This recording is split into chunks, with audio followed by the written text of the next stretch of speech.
Okay, students. So we'll start our further. I'll continue our further lecture. That is about last year. Last time we have done about discussed about Darwin's theory of natural selection. Okay. So now we'll study about Lamarckism. This Lamarckism. Lamarck is a scientist. Okay. So we'll study about Lamarckism now. Now, just read it carefully. Jean Baptiste Lamarck proposed that morphological changes occurring in living organisms are responsible for the evolution, and the reason behind those morphological changes is activities or laziness of that organism. He called this concept as principle of use or disuse of organs. Now here, why this Lamarck? This Lamarck has something proposed something about the morphological changes. See, we have the studies in my previous lecture, the previous video I have been made about the morphological changes. What I have been made about it is the or occurring the changes in living organisms. Now here what Lamarck has told us is that these morphological changes which have been occurred, these changes are only the responsible for what? They are responsible for the evolution, and the reason behind those morphological changes, मतलब इन morphological changes के पीछे जो reason है वो क्या है कि morphological changes क्यों हो रहे, why this morphological changes are been happening. He has said that this changes happen because of the activity, मतलब वो ऑर्गेनिज्म कितना एक्टिव है, कितना लेज़ी है, इसके बिहाफ पे, इसके रीज़न पे इसको रिस्पॉन्सिबल बना के उन्होंने ये थियोरी को प्रपोज किया है कि morphological changes are responsible. Why? Because it gives us the information about the activities और laziness of that organism. He called this concept, what he called, ये पूरा जो टोटल इन्होंने बताया है, ही कॉल्ड दिस कॉन्सेप्ट, उन्होंने एक नाम दिया है use and disuse of organs. What he has give use and disuse of organs, मतलब वेस्टिजियल ऑर्गेन्स भी हमने लास्ट टाइम पढ़े. वेस्टिजियल ऑर्गेन्स में भी हमारा काफ़ी इंटरेस्टिंग था. उसमें हमने बताया वेस्टिजियल ऑर्गेन्स हम कुछ एनिमल्स में यूज़ रहता है, कुछ एनिमल्स में वो यूज़लेस रहता है. जैसा मैंने अभी अपेंडिक्स का भी हमने बताए थे, वो हिसाब से. Now see this study what has he studied and what has he concluded.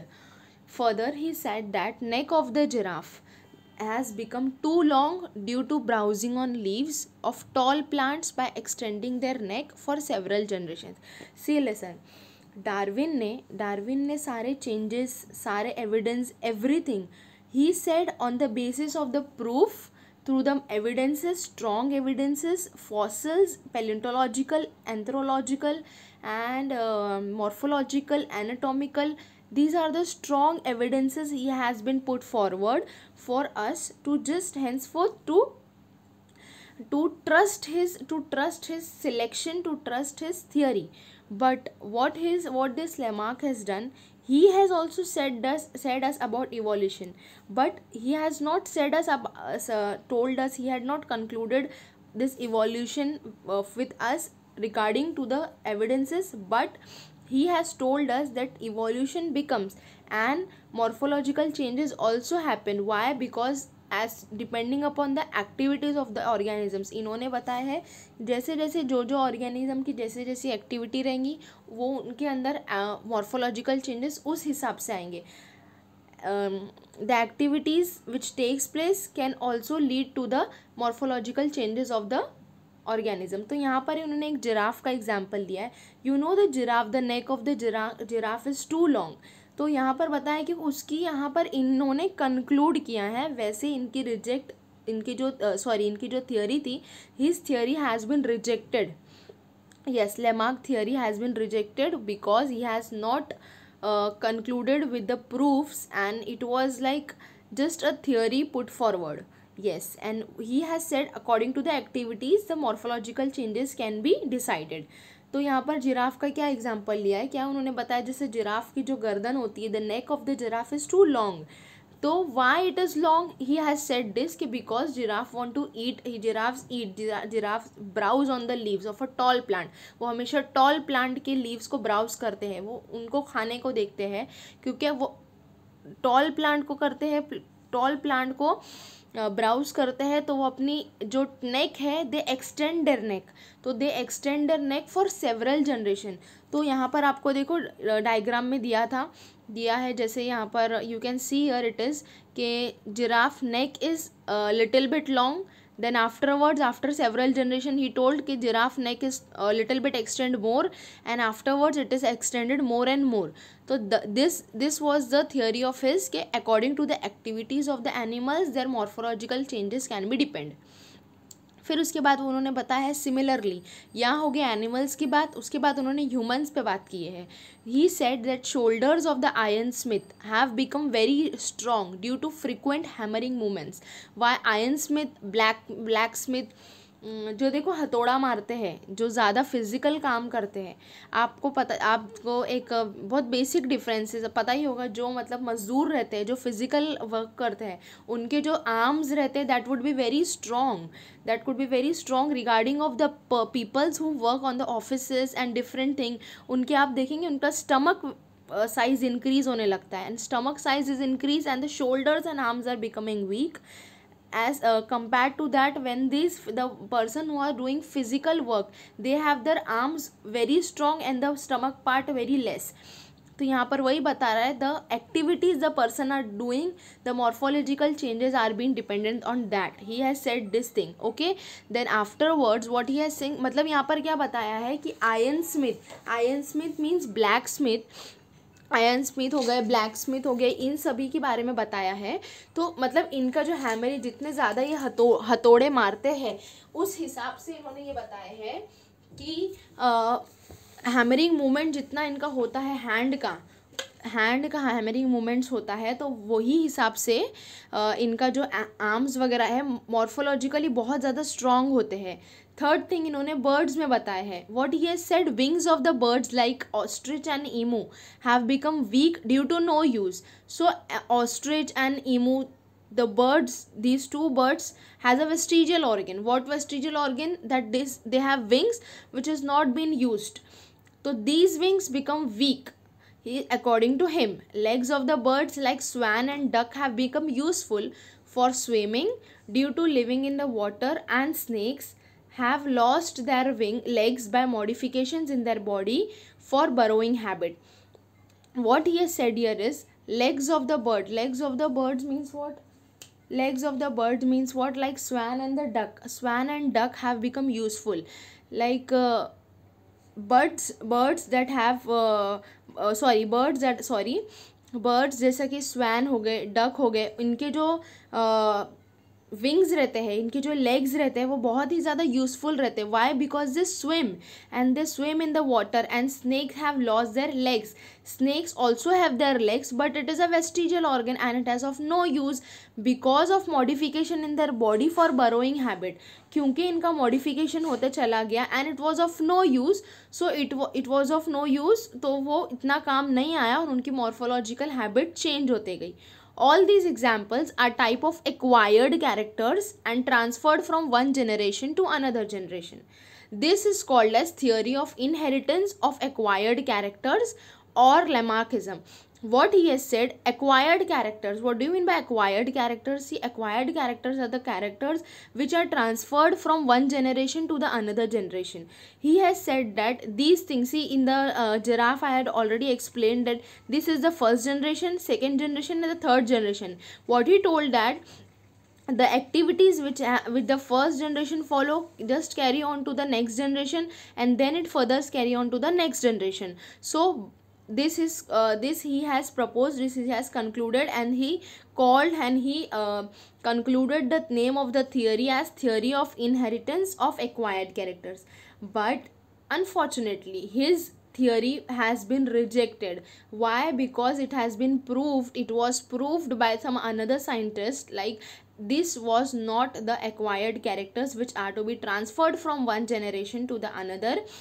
It was rejected because he has not proposed, he has not concluded such important facts, such strong facts like the Darwin. So his theory was been rejected. So it has been only concluded as a theory of Lamarck. Okay. So what he further said, development of organs due to specific activities or the degeneration due to no use at all was widely accepted by transfer of those characters from generation to generation was rejected. What?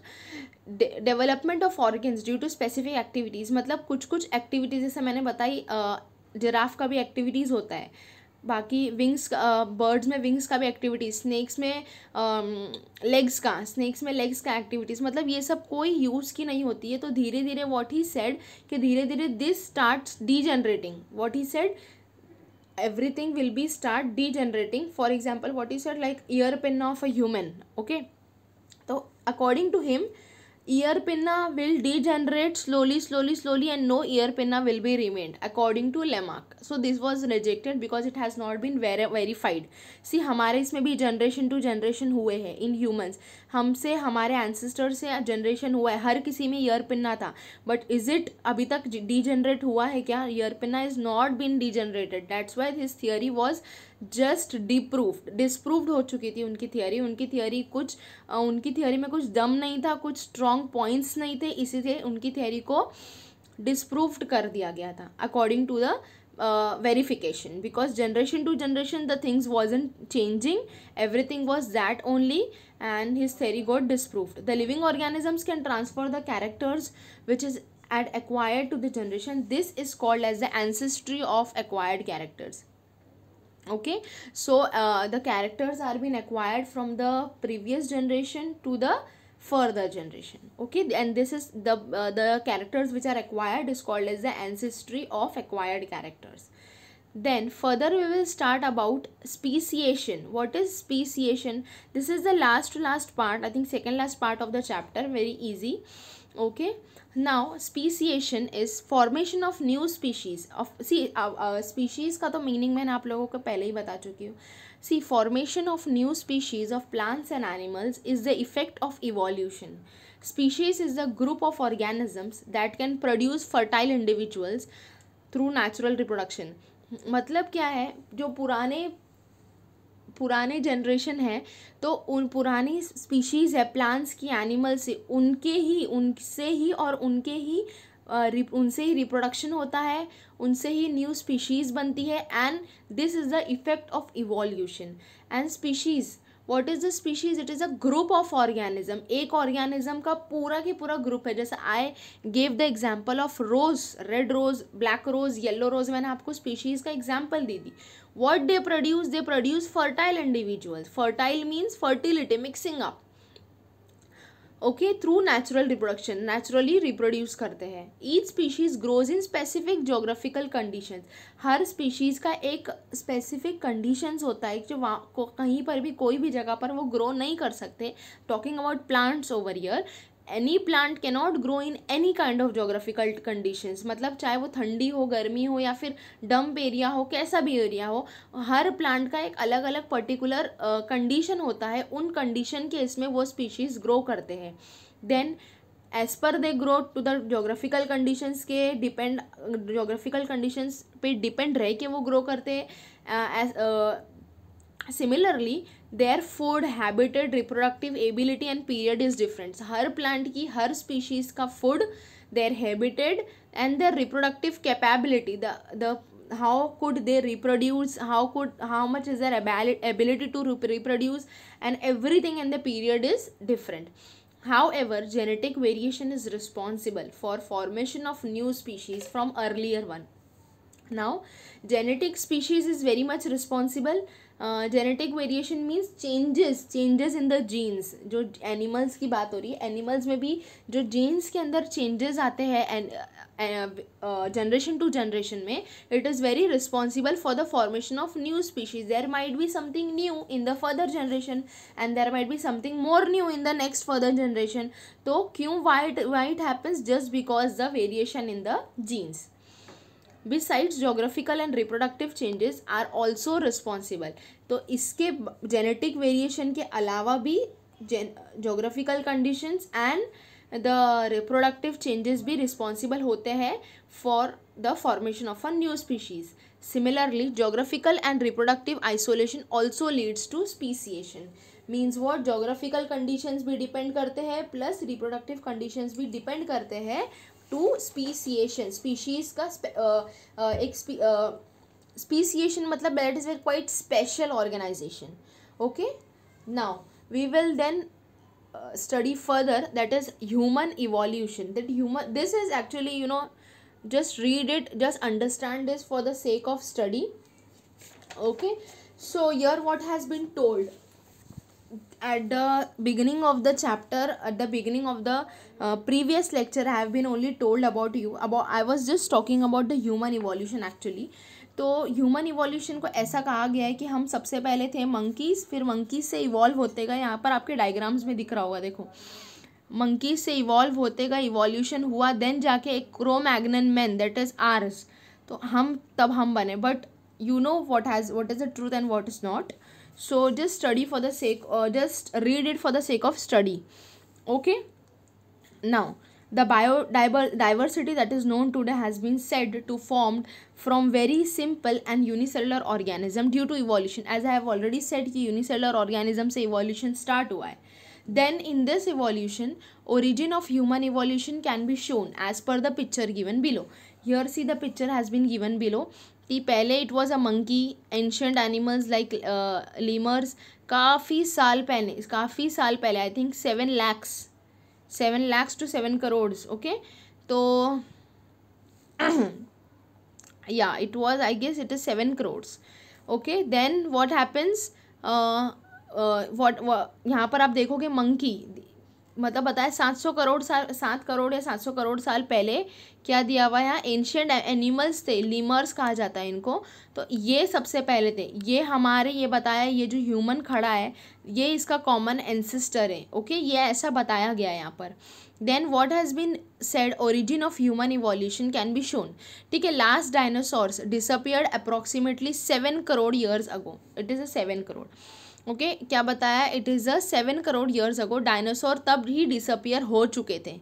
ठीक है, at that time monkey like animals are said to be evolve from some ancestors who were more or less similar to modern lemurs.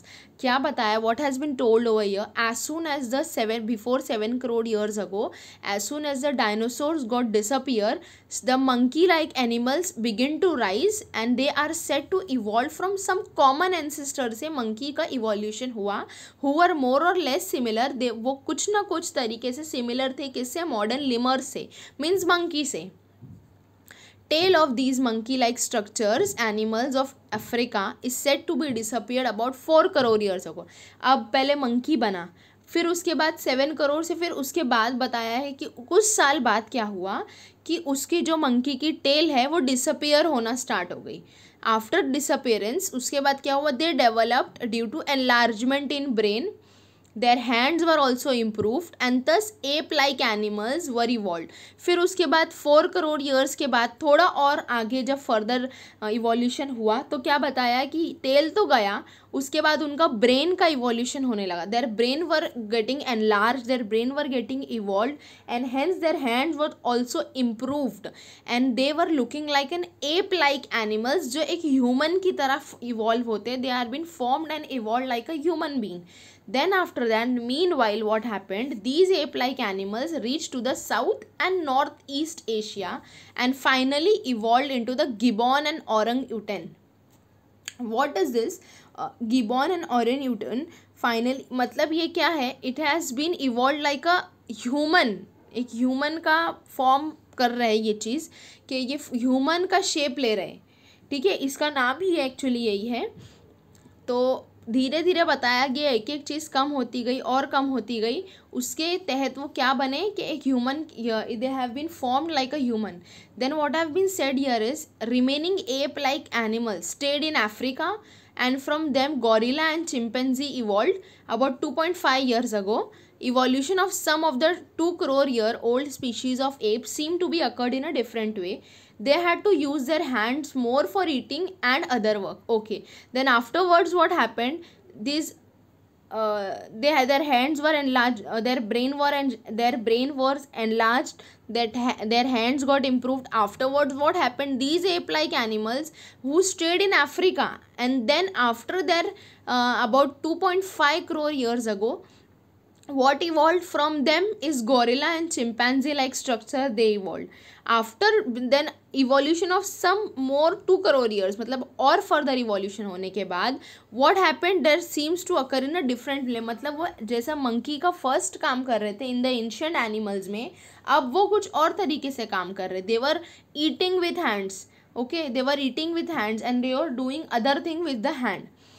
Now what has been said, those apes started to live on land as the forest started to decline due to dry environment.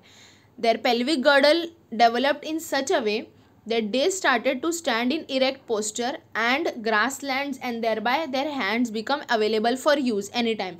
Now what has been said over here is those apes, वो apes जो जिनके hand अभी eating के लिए काम आ गए थे, अब वो वर्क कर सकते थे हैंड पे, तो उसके बाद what's happen to start is these apes, these are called as apes, तो they started to live in the land rather than forest. Monkey lives in the forest. So इतना इवोल्यूशन स्टार्ट हो गया कि अब ये लैंड पे आके रहने लगे. ठीक है, लैंड पे आके इसलिए रहने लगे, यहाँ पर बताया है, because due to decline of the environment forest was so dry that they have to live in to the land. धीरे धीरे आगे further what happens is their pelvic girdle, that pelvic girdle is the bone of a vertebral column which keep us to stand in an erect posture. erect posture मतलब एकदम straight खड़े रखता है हमको. तो धीरे धीरे उनका pelvic girdle develop होने लगा. ऐसा बताया गया है कि pelvic girdle develop होने लगा जिससे वो क्या कर सकते हैं, erect posture में खड़े रह सकते हैं, straight खड़े रह सकते हैं. afterwards what happened, and thereby posture in the grasslands, means on the land where we live now, and thereby the hands become available for use, and their hands also became available. Then afterwards these first human like animals with erect posture which were using their hands have evolved about 2 crore years ago. मतलब आज से 2 करोड़ साल पहले ये चीज़ें हो चुकी कि एनिमल्स का पूरा इरेक्ट पोस्चर हो गया, सॉरी ह्यूमन का इरेक्ट पोस्चर हो गया, उनका पेल्विक गर्डल डेवलप हो गया, हैंड्स यूज़ होने लगे. इसका स्टडी दिया हुआ है. Now first record of human like animal is with us in the form of Ramapithecus app from north India and east Africa. फिर अभी तक उसको ह्यूमन डिक्लेयर नहीं किया गया था. एक स्टेज आया before 1 crore years ago, one stage became which was called as a Ramapithecus. ये स्टेज पे क्या बताया गया है, ये स्टेज पे हमको ये बताया कि हमने एक ह्यूमन लाइक एनिमल को इवॉल्व करते होते हुए देखा है. Afterwards what happen, they growed up in size, उनकी साइज बढ़ने लगी, and also they become more intelligent. As soon as their brain got enlarged more, they have become more intelligent, and thus the ape of the South Africa evolved about 40 lakh years ago. Means what, their brain started to redeveloped, their brain started to working so faster that their hands was improved, the pelvic girdle became developing, their pelvic girdle become to develop, and they become this ape growed up more in the size, and especially they became more and more intelligent. So this was a sign, that this was a sign for them कि it is a human like animal when it was about 40 lakh years ago. Okay, then afterwards क्या फिर उसके बाद और बताया है कि the morphology of these animals. अब मॉर्फोलॉजी बताया इनकी, ब्रेन का यहाँ पर दिया, देखो development of a human brain यहाँ तक बताया.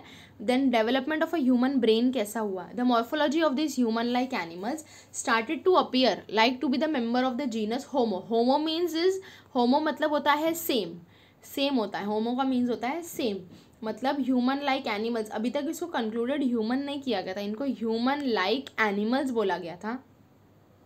दैट्स वाई इसको क्या बोले, they started to appear, appear like how, appear like the member of the genus homo. They were exactly same, their brain were exactly same, they were working as a same. About 20 lakh years ago, 40 lakh हो गया था, अब 20 lakh years ago, and the skilled human develop, एक proper human develop होना start हुआ, proper humans develop होना start हुआ. Like that they are having hands, they were having different organs, they were having brain, they were having legs, they were having improved brain, enlarged brain. Okay, तो ये develop होना start हो गया. After that about 15 lakh years ago they started walking, human walking with what, erect posture, standing straight posture was evolved. Why? Due to the pelvic girdle. It may have existed in China and Indonesia of ancient continent. It has been said that it was first existed in when where the place it is China and also Indonesia. Okay. Then what has written, evolution of upright man continued in the direction of developing its brain for the period of about 1 lakh years, and meanwhile it discovered the fire. Now what has been discovered first? Up with the human, the discovery was done with this human like animal was it before 1 lakh year ago. इन्होंने fire को distribute किया. फिर brain of 50,000 year old man had been sufficiently evolved to the extent that it could be considered as a member of the class wise man, that is homo sapiens. Means what? जो 50,000 year old man था उसको क्या बताया है कि ऐसे man के भी दिमाग में एक सफिशिएंटली इवॉल्व हो सकती है चीज़ें, सफिशिएंटली इवॉल्व हो सकती है. बिफोर 50,000 ईयर ओल्ड की बात कर रही हूँ. ऐसे दौरान में भी जो एक मैन रहेगा उसको भी एक they would be very similar to the man which was developed in the 15 lakh years before. तो ऐसे को प्रॉपर जो डेवलप हो जाते हैं, पूरा उनका इरेक्ट पोस्चर रहता है, they have got the erect posture, they have got the improved hands and everything, girdle improved everything, these are called as a class wise man. मतलब ये पूरे तरीके से फॉर्म हो चुके हैं. And this are called as homo sapiens. Homo sapiens. Now, Neanderthal man can be considered as the first example of my wise man. Neanderthal man एक group है, एक टाइम है, एक पीरियड पे ये नियंदरथल मैन आए थे जब ऐसे दिखते थे, जब उनका फेस सही से फॉर्म नहीं हुआ था. when they were looking, when everything was forming. okay. तो उसके बाद जो लास्ट वाला आया, then that was Cro-Magnon man, evolved about 50,000 years ago. And afterward this evolution has been faster than the earlier. और जो नियंदरथल मैन के बाद एक और स्टेप आया, एक और ग्रुप आया, दैट इज कॉल्ड एज, एक और इवोल्यूशन आया, पीरियड आया कि क्रो-मैग्नन मैन है, जिसमें एक पूरा प्रॉपर ह्यूमन की तरह वो बताया है कि तैयार हुआ है. तो इसके बाद बताया क्रो-मैग्नन तक खाली ग्रेजुअल चेंजेस होते थे. It was very slow process and not a sudden changes, not sudden changes, but after Cro-Magnon man there was abrupt changes. There were so many kind of sudden changes happening, not slow process. There were so many kind of changes. You can learn about here. It is about 10,000 years ago. See, now we are running towards the least years. A wise man started to practice the agriculture. It started the rear the cattle herds and established the cities. 10,000 साल पुरानी बात है कि यह बताया है एक कोई मैन था which was a Cro-Magnon man. He started to practice the agriculture. Then after practicing agriculture he also started to keep the domestic animals with him and established into the various cities. Then उसके बाद वो cultural development भी करना start, जैसे संस्कृति लेकर आना, हर चीज़ में कल्चरल डेवलपमेंट का इवोल्यूशन हुआ. देन आफ्टरवर्ड्स आर्ट राइटिंग का इवोल्यूशन हुआ. ये कब हुआ आर्ट राइटिंग का evolution? It was invented before 5,000 years ago and the history has been started. Modern sciences emerged about 400 years ago. Modern science were emerged when 400 years ago. Science was begin when 400 साल पुरानी बात है जब ये science begin हुआ. And the industrial society was established. and about 200 years ago now we have reached at this stage and still we are searching the details of roots of human ancestry. मतलब 7 crore से it was running, evolved, everything got and evolved. It reached to 200 years ago. 200 साल पुराने तक हम पहुंच गए. मतलब धीरे धीरे कौन से स्टेज पे इवोल्यूशन हुआ, एग्रीकल्चर को प्रैक्टिस किया गया, everything has been reached. And now also बताया है कि हम अभी भी डिटेल्ड में स्टडी कर रहे हैं कि प्रॉपर एंसेस्ट्री क्या है. So this was your chapter, students. So I have already said you all that please just listen, just study this for the sake of only studies. Rest, the truth you all know, we know, and everybody's know. So this is only for the sake of the study. Okay, this has been proved, that why it has been given in the textbooks. Okay, thank you, students.